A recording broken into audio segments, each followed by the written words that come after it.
opportunity once again. Once again, you're all welcome. So we will delve straight into our subject matter for today. As CEO mentioned, mental health is very significant. We believe that it forms one of the pillars of which our entire life depends on. In that, if the center doesn't hold, quite a lot of things in your life will fall apart. What it means is that if your mental state is not intact, your social life, occupational life, religious life, marital life, whatever aspect of your life is connected to a very stable mental health that we all need to appreciate and understand. More of a time, we have loved ones that suffer such conditions. We need to understand the concept of this so that we'll be able to show them love, show them care without stigmatizing. And on that note, we would like to understand more of mental health and how we can break that stigma. Because stigma is one thing that it kind of impairs the progress of healing. We need to show them love. We need to understand so that we'll be able to let them get involved in whatever we do. It could be you today, it could be me tomorrow. So we need to understand the concepts so that we'll be able to treat each other in a very stable way, especially those who are suffering from any form of mental health condition. They are also inclusive. We need to treat them well to restore their dignity and their potentials as well. This is just by the way housekeeping rules. We would like to encourage each and everybody to mute their mics whilst our presenter is giving us the delivery. When you have concerns, clarifications, any additions, you can put it in the chat box. When he's done, we will give the signal so that questions and concerns and reactions, we would address them accordingly. Our speaker for today is a colleague, a friend, a brother.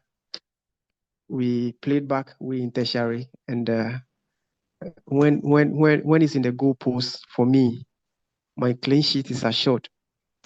I think he has brought in the same energy, the same zeal, the same enthusiasm in the field of mental health, and I'm very privileged to have him today. He's Ezekiel Adibadara. He's a community mental health advocate and also a leadership trainer. Works at St. Dominic Hospital, mental health department. He will be taking us through the subject matter for today. So without much ado, I would like to give the floor to our speaker, Mr. Ezekiel Adiba Dara. Dara, please, over to you. Thank you very much, sir. I believe everybody can hear me. Thank you very much for the opportunity, though. So like you said earlier, I wouldn't talk much so that we can have more time for questions and answers than general discussion about our subject matter. So like our CEO said, mental health, it's something that is very relevant, but most often linger through the shadows of society. Why? Because many stigmatize people living with mental health challenges. And with my little experience, we Ghanaians tend to stigmatize things we don't understand. Thereby, when I was called to talk about this subject matter, I was pleased because I'm one of the people who have been championing such a cause. So again, I'm very privileged to be here. If I get the permission, I would love to share my screen with you people so that we can kickstart today's discussion. Please proceed. Proceed. Thank you, sir. Please, you can make me a post so I can share.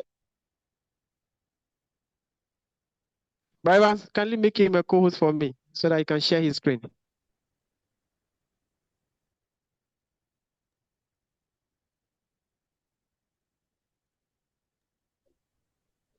All right, Ezekiel. Thank you.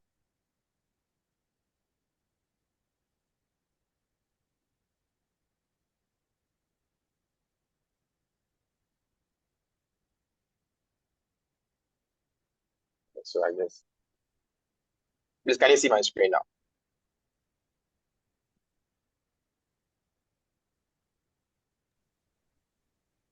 Please, can you see my screen? No, No, yet. please. Oh, No. just give me.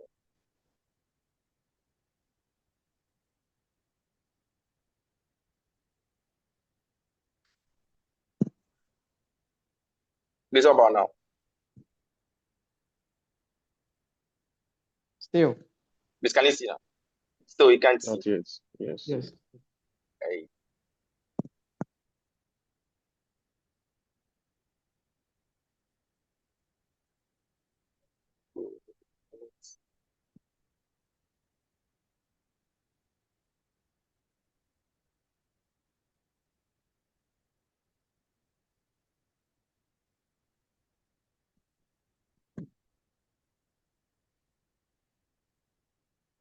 Please, how about now?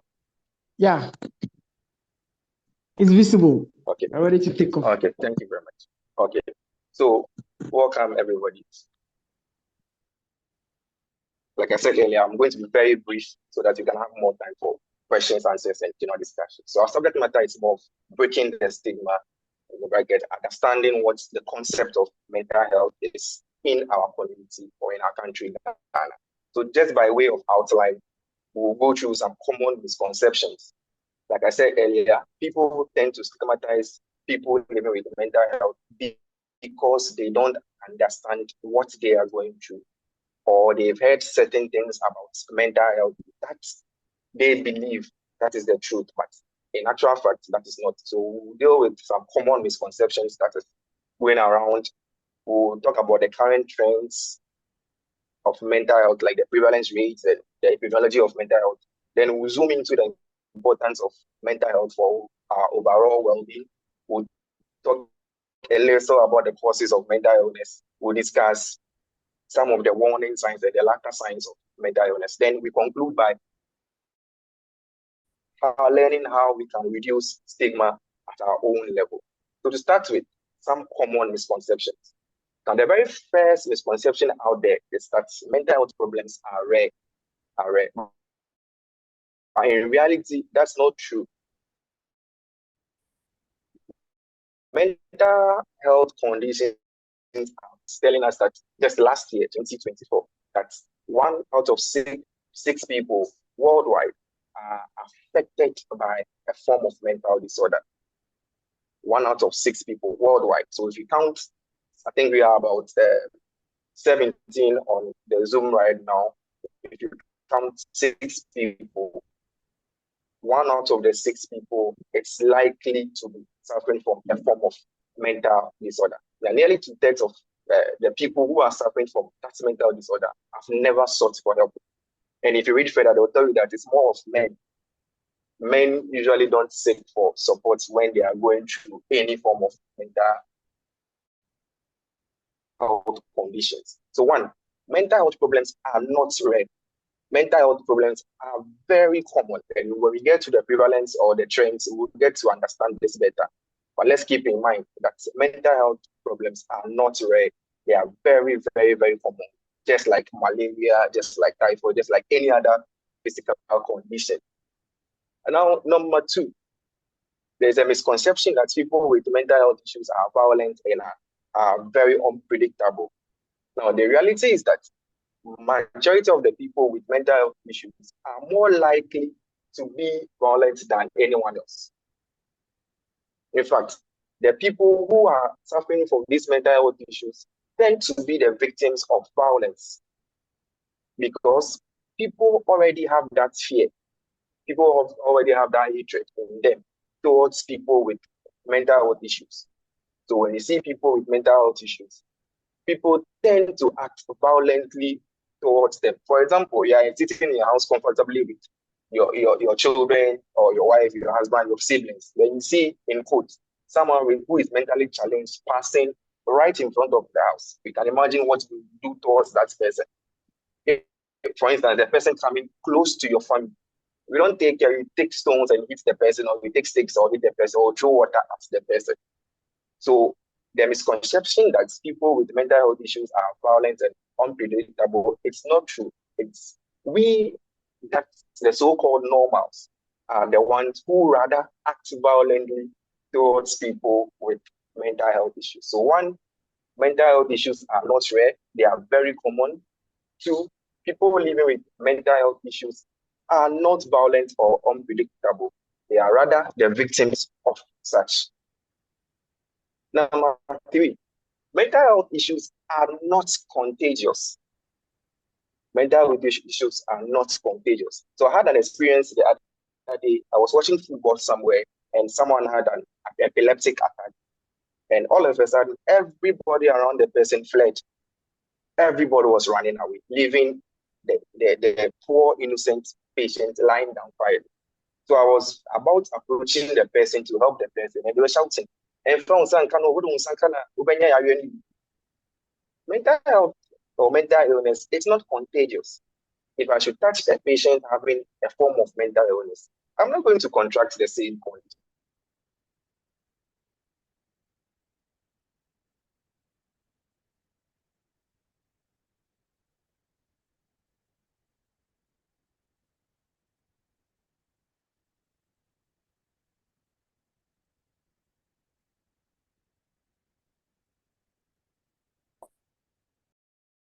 Essentially with mental illness.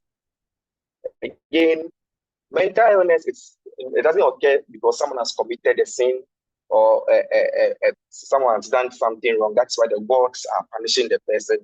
No, it is not true. In fact, in reality, just like physical illness, mental health disorders have a complex cause, and that can include brain, chemistry, genetics, trauma, and life experience, which we will delve into it whilst we make progress. So in summary, one, mental health conditions are not rare. They are very common, just like any other physical condition. Two, those suffering from mental health issues are not violent or unpredictable. They are rather the victims. Three, mental health issues are not contagious. They are not supernatural, and they do not occur as a result of the person committing a sin. Number four, now there is another misconception that mental health problems don't affect children. In reality, mental health issues can affect all ages, everybody, no matter your race, no matter your status in your community, no matter the color of your skin. So far as you are a human being, you are predisposed to getting a form of mental illness. In fact, globally, 1 in 7 out of the ages between 10 and 19 experience a mental disorder, which accounts for 13% of the global burden of disease in the age group. We'll talk about that when we move on. Now, suicide is the fourth leading cause of death amongst 15 to 29-year-olds.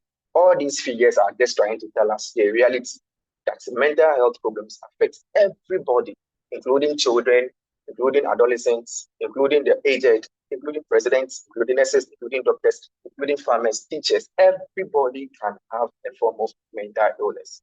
And that is the fourth misconception. So we move on. People with mental health problems can't handle work or school. That is the misconception out there. In reality, people with mental health issues can just be productive, just like anybody, just like you and I. People living with mental health problems can work, can live in the family, can have families, can go to school, can complete school. They can be productive just like any other human being. Good. 6, mental disorders cannot be treated. Now, there's another misconception out there that mental health disorders cannot be treated.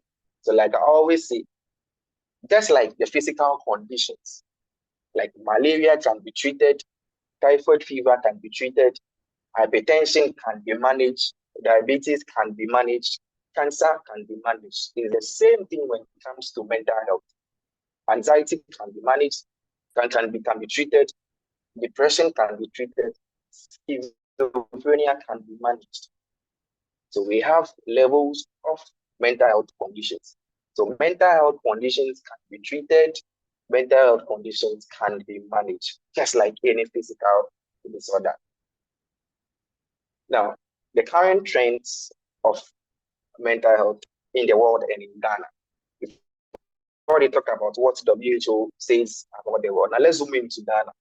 So, in Ghana, an estimated 10% of the population at the end of 2024, the Mental Health Authority told us that more than 2 million Ghanaians experience a form of mental disorder. And I think that is very worrying. And if we don't take actual steps to talk about this condition or these things, I'm sure by the end of 2025, we will have gotten to around 4 million Ghanaians or something like that.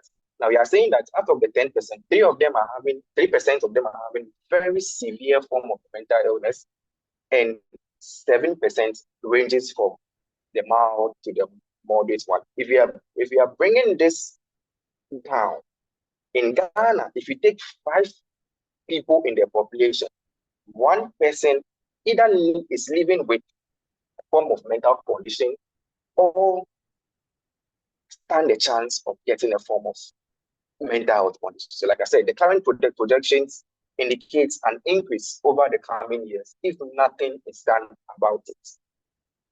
To make progress, the importance of mental health for overall well-being, like my senior brother said, Matthias said, we need mental health for our general health to be complete. So daily functioning and physical health. Good mental health is crucial for functioning well on a daily basis. It affects our ability to engage in productive activities, fulfill our work roles, engage meaningful relationships, and contribute effectively to our society.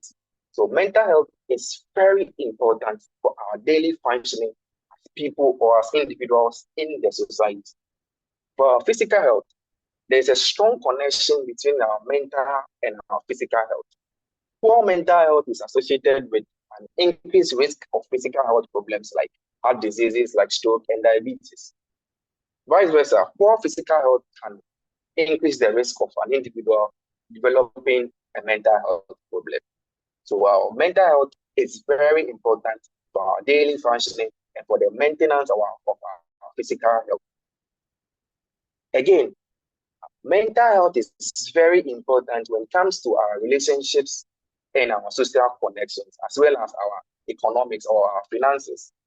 Now, mental health issues can have a substantial economic impact on the individual and the society due to lost productivity, healthcare expenses, and other associated costs. Again, mental health is important for the quality of our life and how we grow resilience in our journey throughout our lives. Now, for our quality of life, good mental health enhances quality of life and overall well-being. People who are mentally healthy enjoy life more and are more balanced and are able to face difficulties more effectively. If you even check the definition of mental health, you realize that there's a part that talks about you being able to adapt or cope with stresses. So if you don't have mental health, a good mental health, then the quality of your life will not be balanced. Now, let's talk about some of the causes of mental illness. And the very first cause of mental illness is genetics. Like we already know with some of the conditions like sickle cells, like the hypertensives, like the diabetes, is the same for mental illness. It can be transferred through genes to offsprings, as well as hereditary. Just by the reason of you staying with that individual for a very long time, you tend to pick certain traits of that individual, and you end up exhibiting those traits or those symptoms.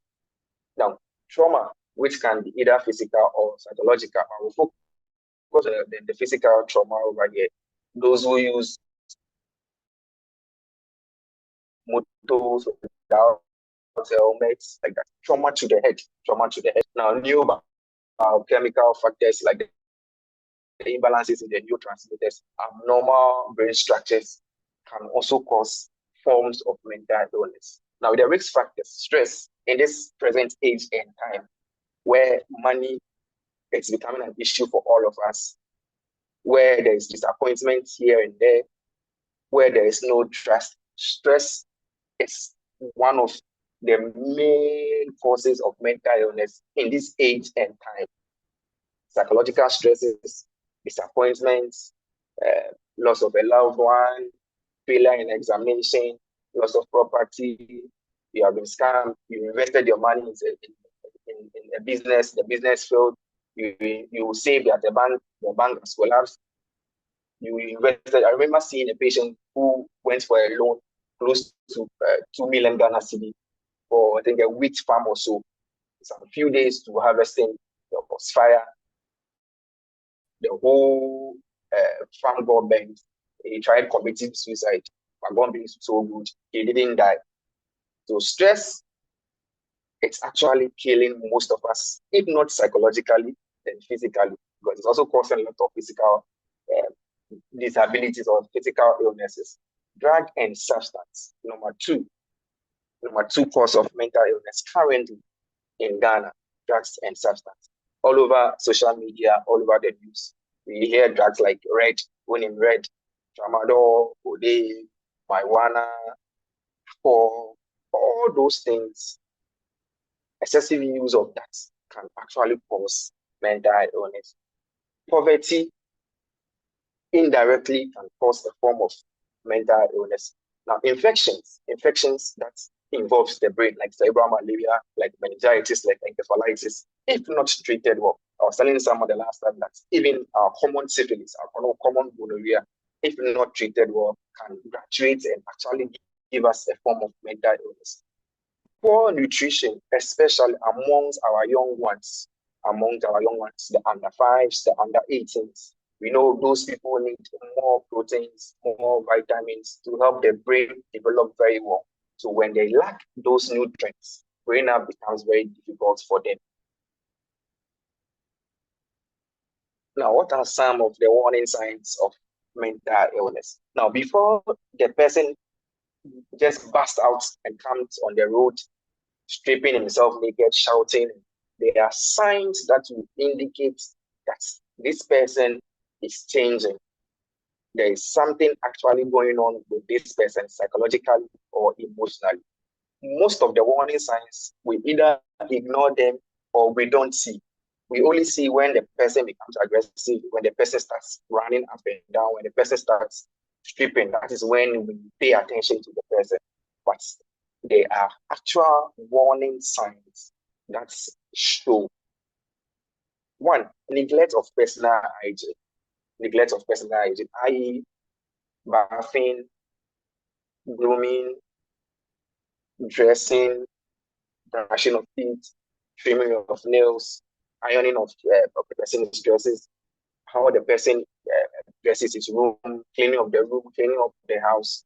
When there are changes in that, you know this person to be an hygiene freak. This person is a very neat person. All of a sudden, you realize that there is a depreciation in the person's neatness. The person comes to work with dirty clothes, not ironed, their beard overgrown, their nails overgrown. The person has done nothing to the hair is unkempt. Then you start thinking there's something actually going on wrong with the person. Get close to the person. Ask the person what is going on. Find out why the person is no longer taking care of their hygiene needs. Like my brother Matthias said, you show concern, you show love, you show kindness. Get close and find out. So there's change in a person's personality. You know this person to be an introvert. He or she hardly talks. All of a sudden, this person is the talk of the whole office, the talk of the whole class, the talk of the whole unit, talking just like that. Then start thinking, what might be wrong with this person? There's lack of drive, lack of energy, which leads to chronic absenteeism. The person does not eat. The person doesn't do things that he enjoyed previously because he doesn't like, he has lacked the drive or the energy. The changes in the person's speech, like I explained in the second point, there's social withdrawal. This person is an outgoing person, an extrovert who always loves to mingle, all of a sudden this person is withdrawing gradually from friends, from family, from work. Get close to the person, find out what is going on in the person. I had a similar issue at where I work currently. There was a guy like that who was gradually withdrawing. When there's handing over, he separates himself. He doesn't come close to the other staffs. And amazingly, I don't want to use the word overlooked, but we didn't see what was going on until he attempted suicide. That was when we were like, oh, we saw him like this, we saw him like this, we saw him like that. Praise be to God, he didn't die, he's still alive. Changes in the person's sleep.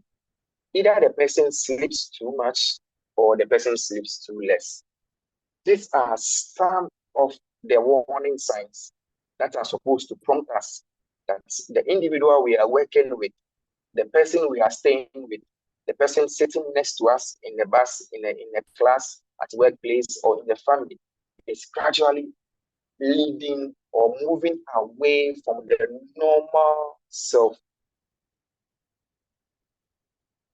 Now, if we ignore all those signs you mentioned earlier, now these are the signs that will follow later. There are more. I just chose these three. Hallucination, that's when the person starts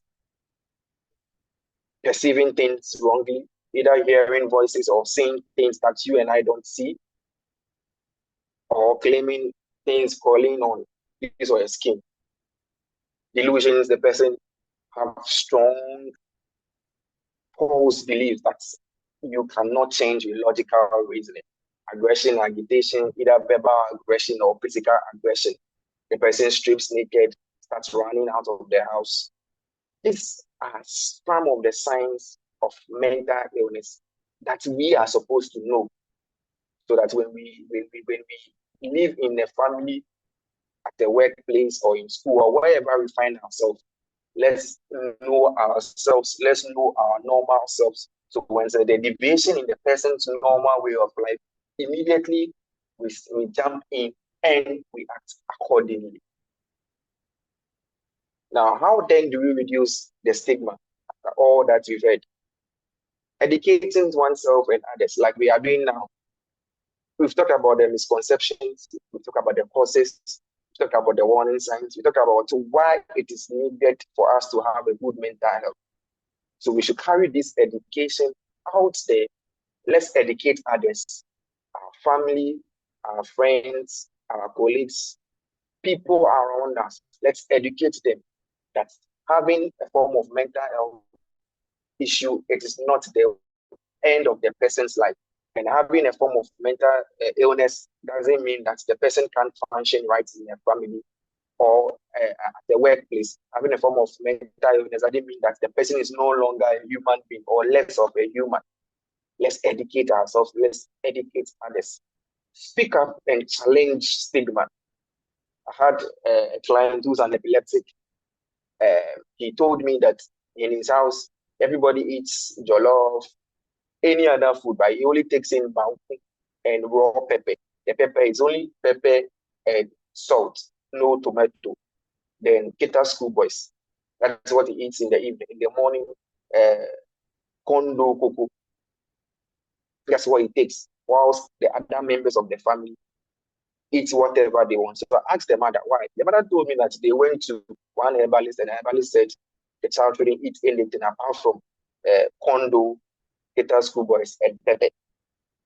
No sugar, just salt. So what did I do? I spoke up and I challenged the woman that if you don't change, I'll take the case to the police and we'll go to Dobsu. Now he's eating whatever he wants to eat. In fact, the family even gave him his own room outside the family. Now they are living peacefully. So let's speak up. Let's challenge the system. I know families where the individual who is having a form of mental illness is having his own cup, is having his own spoon, is having his own plate, is having his own bucket, and no one touches it. Let's speak up. Let's challenge the system. Let's express our concerns the right way. When people are making certain comments or making some stereotype statements, let's correct them. Let's tell them the right thing.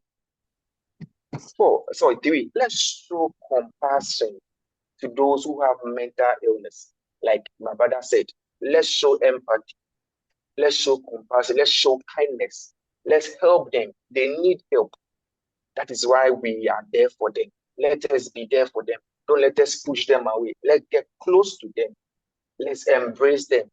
Let's show them the love and the care they need. That is the only way we can also help, in addition to the treatment and the therapies we can give. Lastly, let's choose our words carefully. So, like I always say, instead of telling the person you are mad, tell the person you are mentally challenged. And let's stop using some words and our attitude to push people to the edge. Let's choose our words carefully. So, in summary, all that we talked about today, we've corrected some misconceptions that are flying all around Ghana. We've talked about the importance of mental health for our overall well-being. We've talked about some of the causes of mental illness. We've talked about the warning signs and the latent signs of mental illness. We've discussed how we can reduce stigma in our own small way. Thank you very much. If you have any question, you can ask, then we move on. Thank you. Thank you so much, my brother. That was a very powerful presentation, fully packed. And I believe each and every one of us have gotten something that will send home to make our communities and environments better. Thank you so much, Era, for such a powerful presentation. Please, if you have any concerns, any questions, any clarifications, any additions, you can raise up your hand or type it in the chat box. We would respond accordingly. I would also like to acknowledge the presence of some senior colleagues in our midst. We are grateful to have you. I see the head of department, Educom Health Center, Mental Health Unit, Sister Getty. You are welcome. Privileged to have you. And quite a number of people. I said when we go along, I would introduce such people to everyone. We'll be sharing a link in the chat box. Then to join our channel, we'll have series of program outlines. So far as mental health is concerned, we need to understand to be able to overcome that canker. It's very serious. We all need to come together to fight against the stigma, especially that hinders progress and treatment anytime somebody suffers any form of stigma. So we'll be sharing the link. Just click on it, you join the channel. Subsequent programs, we would put it there for your consumption. So please, those who have questions, any reactions, any comments, any addition, please kindly raise your hand so that we acknowledge that our speaker is ready to answer all questions. Yeah.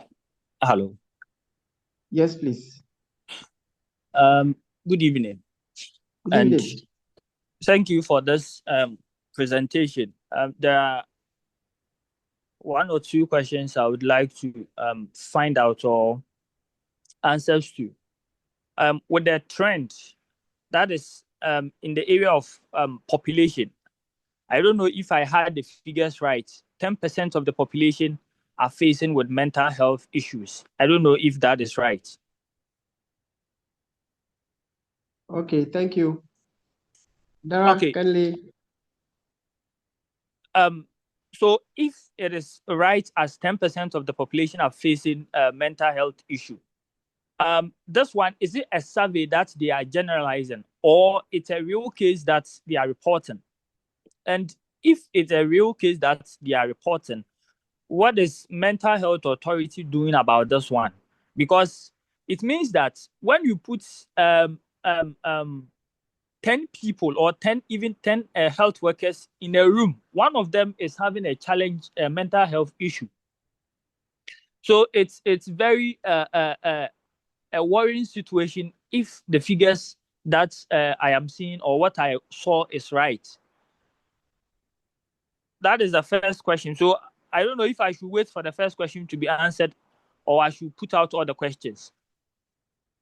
I think you can put out all the questions right. Take 6 months as the go, please. All right, sir. Then on the issue of where physical health and then mental health correlate.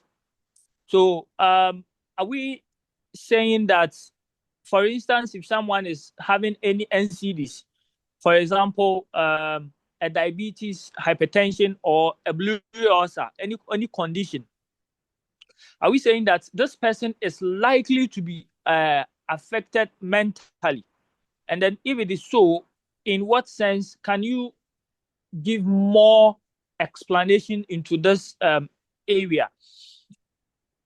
And then the next question I would like to find out is on the issue of change in sleep pattern. Change in sleep pattern. You see, sometimes it's very difficult to determine whether or not the person has changed sleep or the sleep pattern has changed. So for how long should we monitor this person? For how long should we monitor this person so that we realize that this person has changed or there's a change in the person's sleep pattern? And then in the area of change of personality, what personally I know is many people hide their personality due to one or two issues or due to one or two reasons best known to them. They hide their real personality. So the one that we know, when they shift from their one and then they are portraying their original what do you call it, their personality, how do we then tell that this person has shifted from, if the person was to be introvert, now the person is being putting out an extrovert behavior? If it is other way around, how do we then know that this person is now putting out the real behavior, but not in the case that the person is having mental issue or mental health challenge? Thank you. Thank you, Theophilus. Thank you so much for the question. Dara, please you respond and we'll call the other people. I think I see Prince and the Sophist answer up after the Yes, please. response. Yes, Then thank you. Okay, thank you very much, Theophilus. So with the figures, that is what the Mental Health Authority gave out as at last year. And as to the measures they are putting in place, I'm sure for about 3 years now, I realized that there's an intensification in awareness creation when it comes to mental health. It's true, when you put 10 health workers in one room, I'm sure we have even more than one person. Because I tried it at my facility over here, we had 2 people out of 7. So with the measures, Mental Health Authority, I can't sit here and speak for them, but from our own small way and from what information coming from them, we are trying our best to push the awareness creation out there and give our people the chance to understand what mental health and mental illness like we are doing today. I'm sure we have several of them, like just 30th to 30th May, there's a mental health awareness fund, and from the flyers we've seen all over, mental health authorities putting in place certain measures to gettle that particular issue. Now, with the physical illnesses, with my little experience, what I realized is that those who are diagnosed newly with chronic conditions, those are diagnosed newly with chronic conditions, tend to have a form of a mood disorder, usually depression, mild depression, sometimes very severe depression. And that is how I was trying to relate the physical health with the mental health. I've handled cases that were diagnosed with HIV, newly diagnosed hypertensive, newly diagnosed diabetes. Talking to the person was like, that is what I was trying to put together. Now, with the person's sleep and personality, with the sleep, I usually prescribe 2 or more weeks with the sleep pattern. Same applies to the person's personality. I don't know whether I've answered your question, Theophilus. Yes, please. I'm okay now. Thank you very much. All right, thank you, Dara. So just to add a few, in relation to physical condition that can possibly cause mental health issue, especially with the chronic ones, it is very common. Just as my brother indicated, those chronic conditions, even the fact that you are going to the facility for treatment, somebody coming to see you is enough to initiate an anxiety state. In that, if it's nowhere taken care of, it can blow out of proportion. That is why brothers and sisters, loved ones that find themselves in such situations, we need to show them love. We need to show them care. It's important. Frustrations are part of life. You getting up every day to go and do something just for your physical health to be in state, it brings a lot of anxiety. It's just like you are having a court case. The very day you are going to court, anxiety sets in. Next week, your anxiety sets in. So people living with chronic conditions, continuous taking of medication, continuous review, all those things exposes the person to mental breakdown. So when we are able to show the person love, the person care, at least we'll be able to safeguard the person. So that is something little I can share on most physical conditions that are likely to expose the person to any form of mental health condition. Thank you. I have Ifia on the line. Ifia, please, your hand is up so you can ask a question. All right, thank you so much for this. I want to ask if mood swings is also like a form of disorder. I have a series of questions, so I'll just ask them that way. If mood swing is also a disorder, because yes, sometimes just like you said, there's a change in behavior and all of that. And I want to know if those who are like, extremists, like clean freaks, like they can clean their space like so much so well, even if it's clean, they still, yeah, and all of that. If that's also a mental disorder. And I also want to ask if ADHD is also a form of mental disorder. And then if you are living with people that have, patterns and sleep behaviors changing, and maybe today they are moody, tomorrow they are not, how would you go about it to them?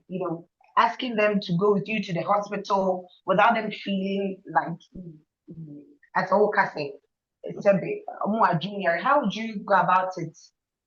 Taking them to the hospital to actually, yeah. Yes, please. Thank you very much. Thank you too. Dara, please, over to you. Yes, Senior. So with the mood swing, you see, we have different types of personalities. Now, let's establish this fact that a disorder can only occur if the person's symptoms or behavior is interfering in the person's daily activities, i.e., bathing, grooming, working, social interaction. That is when we can establish an actual disorder, and usually it's for a duration. Mood swings, if that's the person's personality, if it is not affecting the person's daily activities, then I don't think it is a mental health disorder. We have people who are naturally quiet. You can ask them questions, then they'll be looking at you, then they choose to answer you or not. Can we say that is also a mental health disorder? I don't think so. So if it's the person's personality and it's not interfering with the person's daily activities, I don't think it's a mental health disorder. But if it is affecting the person's daily activities, then personally, I can say it is a form of mental disorder. I used to have a senior colleague like that, a boss like that. So I just have to sit down quietly, analyze, and know when she's in a good mood and when she's not in the mood. Then I know how to approach it. But I wasn't interfering in any of her activities, so we didn't consider it as a mental disorder. The second question I was struggling to hear, please, was it talking about cleanliness or I don't know if you can come again with that. Right. Yes. And so we have people that are like extreme clean freaks, like even if you clean their space, they'll still come around and do it. I'm a teacher, so we had one parent that even though when we wash the child's bowl or something, the parents will, there's a report we give out and everything. The parents can write at the back of the report that, oh, please, after cleaning or something, like she tells us that she cleans it again and everything, the bag, like she was so extreme. Even when there's a little stain or something and you wash it and maybe like there's dirt somewhere, she come and give us a report again that she had to wash. It was a whole, like she's to the extreme. So I'm asking if that's Yes, also a disorder. yes, please. So, like I said earlier, with the mood swings, we have obsessive compulsive personalities where they are obsessed with neatness, like in your case, with neatness. It is there. And again, if it's not affecting the person's activities of daily living, then it is not actual disorder. We have people who can lock their door, go move about 5-10 minutes away. They come back and check if the door is locked again. They go and they come back and check again. Someone can count their money. It is 10 pieces. Puts down, go come back to 5 minutes, come and check again. It is an obsession with a particular thing. And in your case, it is neatness. And sometimes it occurs from the training the person underwent.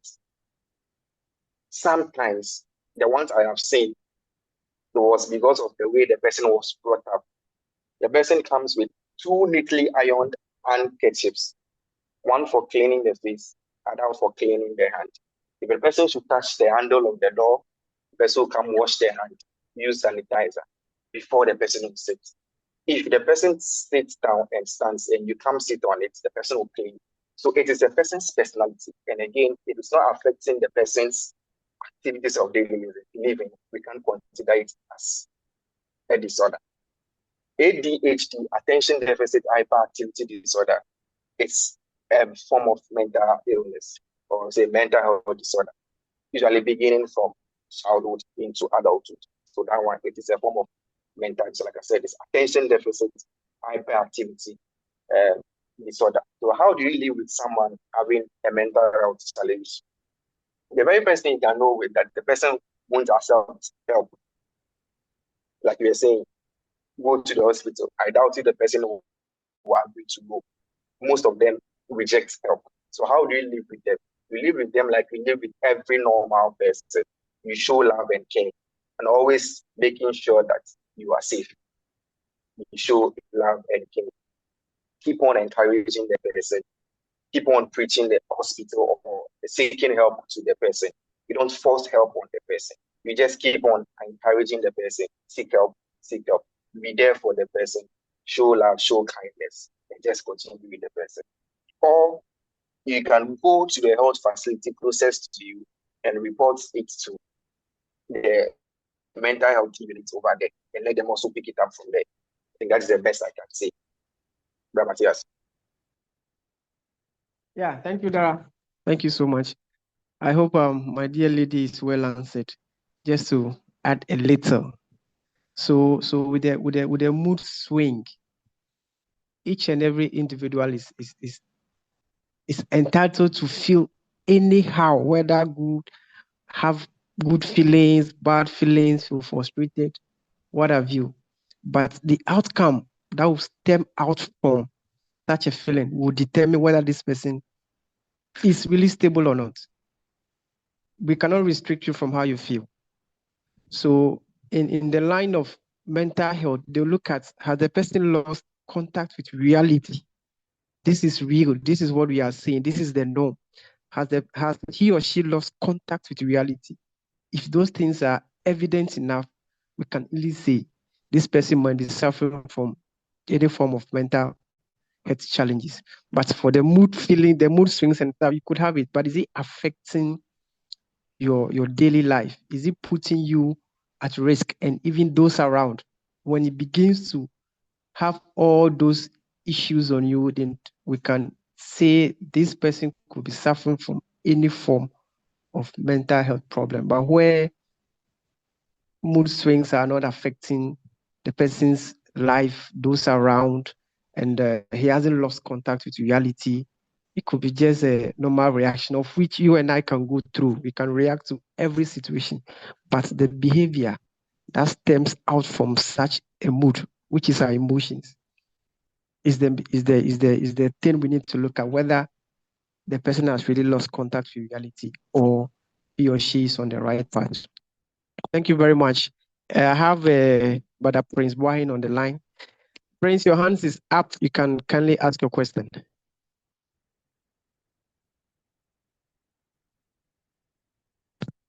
Hello, Prince. If you are there, you can ask the question, please. Your hand is up.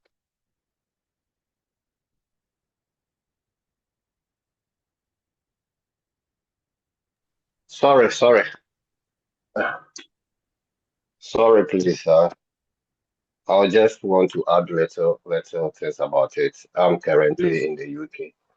Sure, kindly add it. Kindly add it. Yeah, I'm currently in UK studying mental health. Just I've qualified for almost a year. Yeah, so I'm practicing as a mental health nurse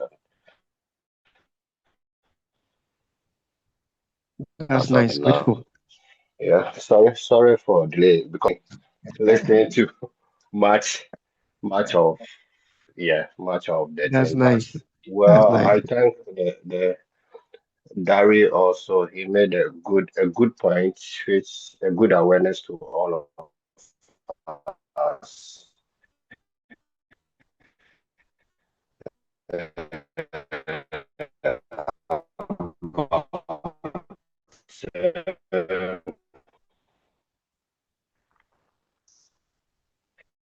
Mental health can affect children as well. I don't know how it is classified in learning disability. They classify ADHD as mental. So they classify a lot of them as mental. They are all mental health related issue which we need to make sure we concentrate on it. And their mental deterioration, most of them leads to their most physical health. If you are mentally deteriorate, meaning depression, depression can let you know, I'll not attend to my personal care. I'll not do this. As currently, I'm working with a lot of physical more than even the mental health issue in my world. Wow. Two, you talk about they can be violence. Yeah, they can be violence. I'm working in the inpatient ward. They are very violent. If they are violent, most of them are taking in illicit substances. Illicit substances are a major cause of it. Cannabis, all this thing. In Ghana, they say we should legalize all this thing, but it's affecting our mental health Yeah. in here, and it's very challenging issue, which we need to also concentrate on it. And let me tell you, it's not all about medication as well. Mental health issue, most of them depression, most of them, yeah, therapy and everything can solve them. Some people are who have taken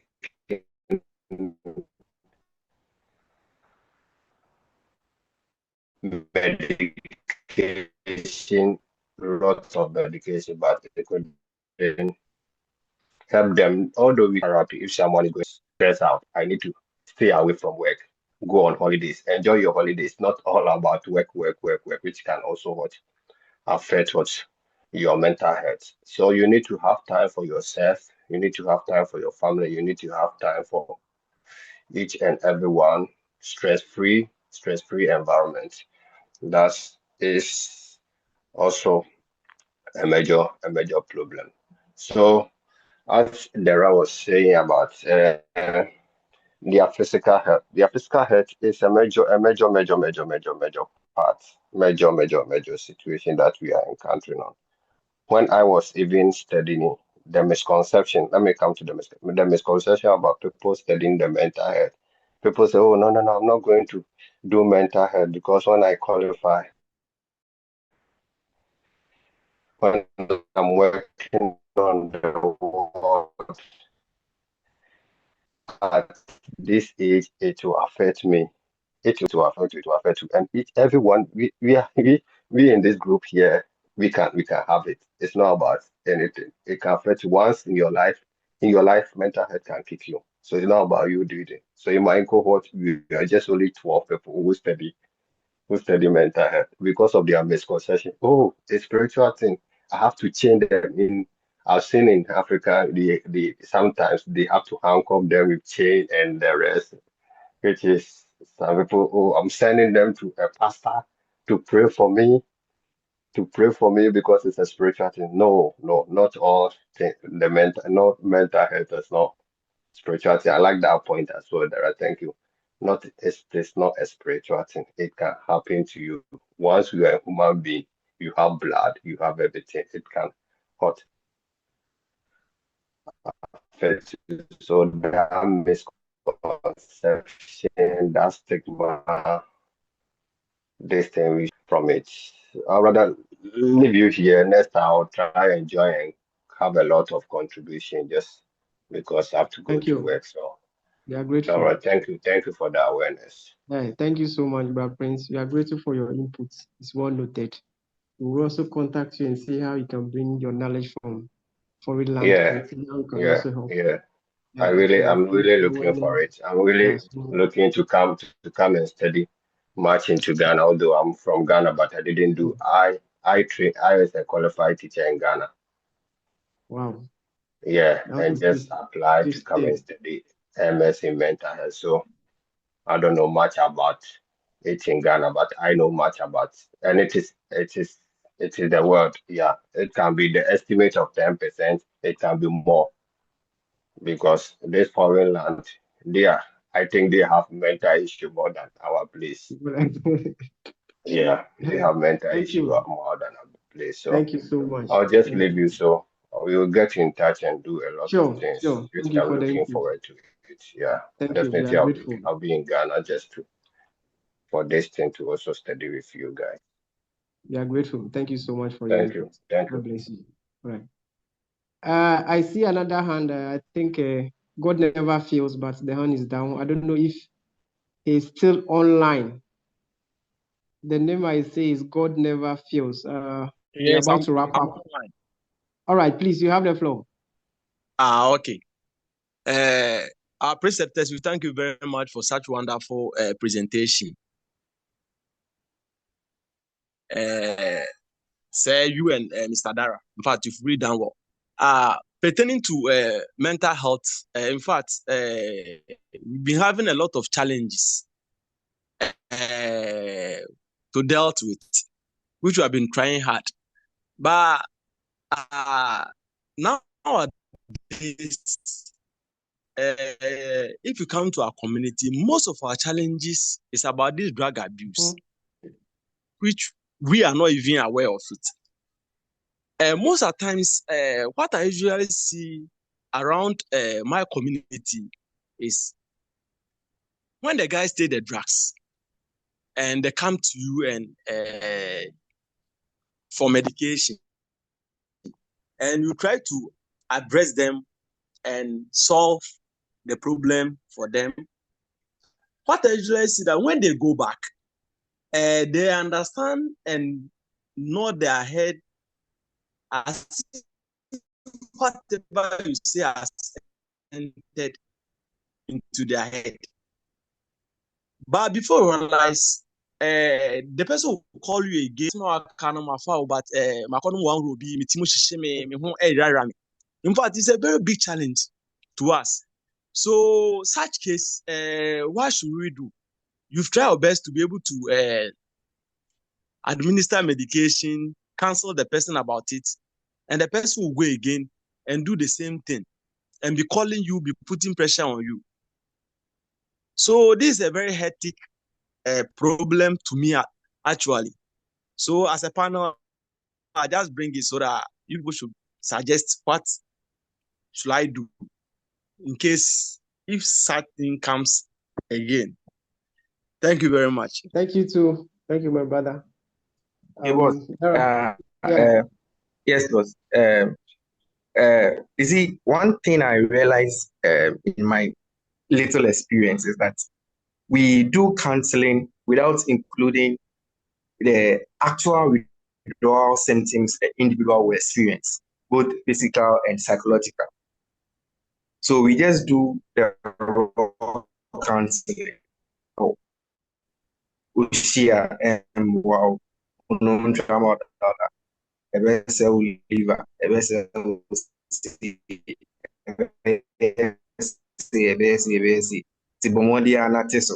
and that is a substance for 12 hours, 24 hours. Then the physical withdrawal symptoms starts, person starts, there is all those withdrawal symptoms. Then the person becomes very uncomfortable. The person goes and takes in a small amount of the substance, and all the withdrawal symptoms vanishes. The person will definitely go back and take the substance. The person realizes that, okay, when I stop, I experience a very uncomfortable situation. So then why should I stop? So I only recommend that when you are doing your counseling, let them understand that when you try to stop within a period of time, this is what is going to happen to you. The physical substance, the physical withdrawal symptoms. Psychologically, this is what you can do to help. Again, this is the readily available options. Rehab, admission, so and so and so and so and so. And let the person, my little experience and my little advice I can. Thank you. Thank you, brother. Thank you so much. We are grateful. I'm sure we've exhausted all the points. Speakers, those who have. Please, a follow-up question. All right, you. Just some few minutes, please. All right. Please. We've come to a conclusion that mental illness is not a spiritual something. It's not a spiritual something. But I always also ask myself that an African man is a spiritual man. So, yeah, an African man is a spiritual man. So, is it possible putting all scientific techniques together? Can we also have some aspects of this mental health issues coming from the spiritual background? Because we know health in its sense is a holistic something, and then spiritual aspect of health is also there. So can we also look into that? If not now, can we also look into the spiritual aspect if there is? Because we cannot rubbish the fact that because it is scientific something, there may not be a spiritual aspect of it. Can someone, or can you guys go into that and then get us the facts concerning those issues? Thank you. Yeah, Thank you too. there is currently, from about 3 years ago now, I think there's a steady form of people coming out with literatures concerning mental health and spirituality, and it's all over the internet. But as to whether to get the academia or the very correct one to read, it's quite challenging because it's a vast area of research.